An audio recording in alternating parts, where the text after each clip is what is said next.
po, water sign, Cancer, Pisces, and Scorpio. Kumusta po kayo guys? Okay, so water sign, ayan, maraming salamat po sa walang sawang pagsubaybay sa ating pong daily horoscope. And kung ikaw ay bago pa lang sa ating channel, mag-subscribe na po kayo and i-click mo na rin yung ating notification bell para lagi kang updated sa ating mga bagong upload, okay? Paalala lang din guys, no, na ang reading po natin ay general reading lamang. So take what resonate and leave what doesn't. Water sign.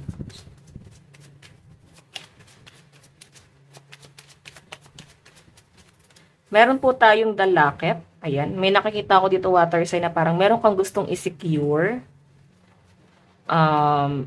Meron din ako nakita na maaaring yung iba sa inyo. Parang gusto mo lang guys maging masaya. Or maaaring makukuha mo na siya guys, no? Nagiging thankful na rin guys kahit papano yung mga water sign. Siguro, ano ba to? May nangyari ba dito na parang hindi nyo guys makuhang ma-disappoint dun sa bagay na yun? Kasi parang may maganda naman guys na itulong sa inyo or maganda naman guys yung na benefits sa inyo. Kumbaga, parang nag-enjoy ka rin naman guys or na-motivate ka rin guys sa kabilang banda. Okay? Kumbaga, kahit guys na may hindi magandang nangyari dito, kahit papano guys is na-motivate ka. Okay, so, water sign, tignan pa natin. Meron tayong the bear. Ayan, pagdating sa trabaho guys, no? Yung iba sa inyo, ano ba to? Parang, lalo na sa mga binabahang lugar, no? Baka rescuer. Ayan. So, maaari guys na nahihirapan ka pagdating sa trabaho mo. Meron po tayong the owl. Meron tayong child. Ayan, the child.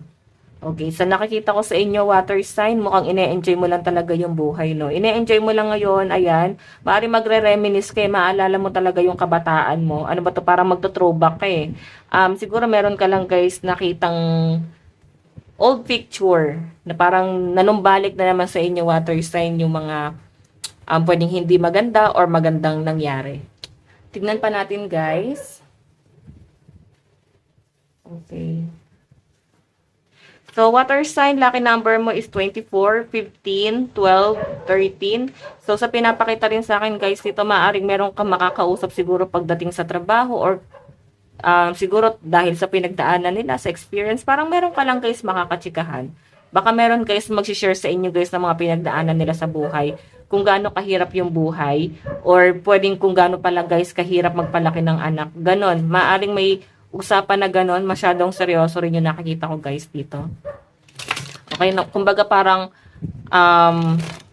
parang kailangan siya guys pag-usapan para makagaan guys sa pakiramdam mo. Ayan. So meron tayo guys, 10 of swords in reverse po natin nakuha, no? So I think, ayan. Sige, ikalat muna natin guys yung card.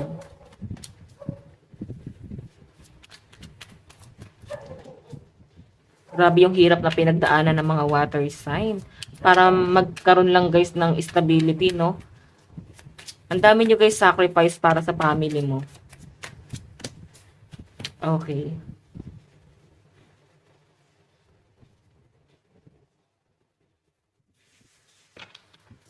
So, water sign. Kung makikita mo ito kasi, meron kang gustong i-secure. Naista ka dun sa bagay na yon. Okay? Kumbaga, kailangan mo muna to guys pagtuunan ng pansin. Ganun yung pinapakita sa akin. Parang hindi mo siya guys kayang talikuran ng ganun-ganun lang. Pwede guys na ano ba to? Minsan nabibigatan ka na guys sa isang bagay. Pero sa pinapakita sa akin guys, hindi mo guys mabitawan.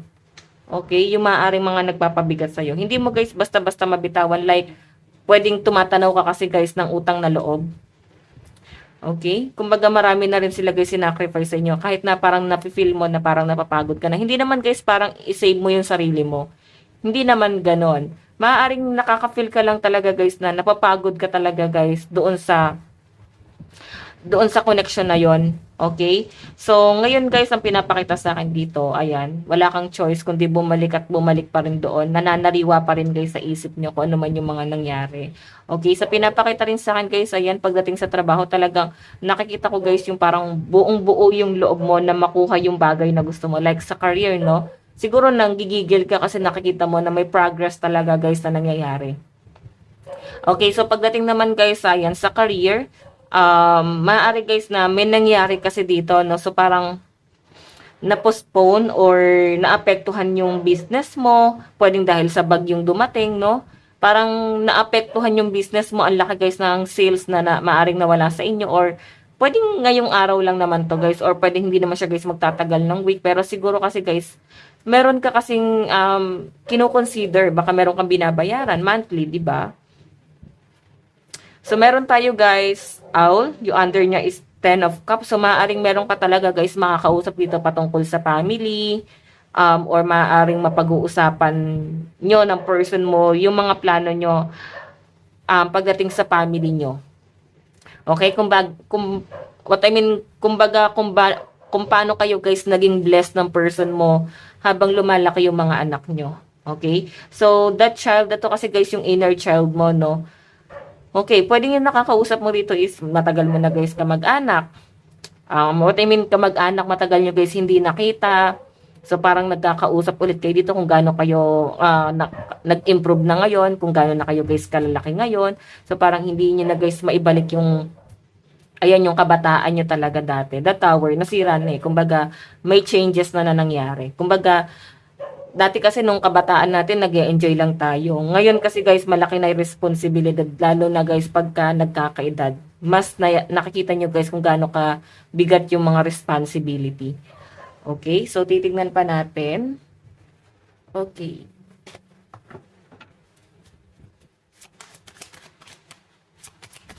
Water sign. Okay.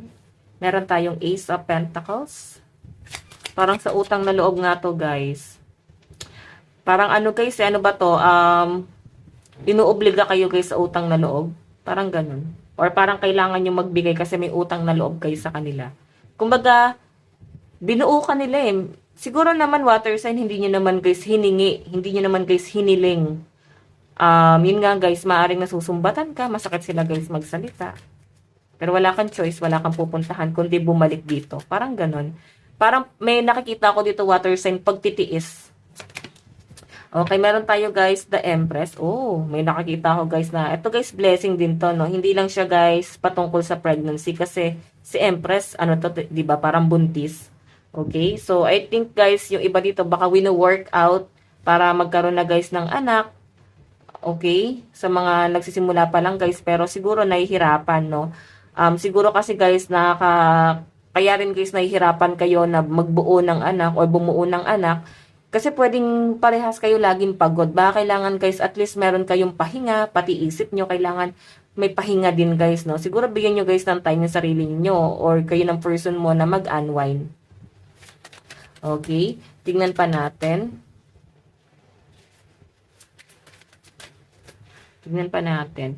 So, may nakikita rin ako guys dito na maaaring, ayun nga, pagdating nga sa business, maaaring binibless ka niya. Ang ganda na ng kitaan eh. Naging, alam niyo, parang nagkadaleche-leche lang dahil lang po talaga sa naging bagyo, no? Ang laking struggle nung ginawa nila or nagawa nitong bagyong to. Meron tayong Nine of Cups. Okay. So, may nakikita ko dito guys, settlement. Parang may pag-uusap talaga. Parang ano to, magmi-meeting ba kayong pamilya? Parang may pag-uusap dito guys. Parang, paplanuhin talaga siya guys. Hindi ko naman guys nakikita na para bang, ano ba tawag sa words na yon? Inuobliga, no? Hindi ko naman nakita na parang uobligahin kayo. Pero, mararamdaman nyo kasi na parang nauobliga kayo. Kumbaga, parang sarcastic kasi guys yung nangyayari. Kaya ayan. Okay, mauobliga kayo guys sa isang bagay. Okay, so water sign, may pinapakita rin sa akin dito yung under po ng ano, ng Ten of Swords in reverse is Ace of Pentacles. Kumbaga talagang ang dami guys na ibigay talaga sa inyo eh. So, siguro merong isang pabor na hinihingi sa inyo na parang hindi mo naman guys kayang ibigay pa kasi wala ka pang kakayahan. Pwedeng nasusumbatan ka talaga. Or pwedeng ikaw tong nanunumbat kasi wala pa sila guys kakayahan. Hindi pa nila guys kayang ibigay yung hinihingi mo or palitan or tumbasan yung naibigay sa inyo eh. Ganon. So meron tayo dito guys, ayan, yung the Empress kasi guys.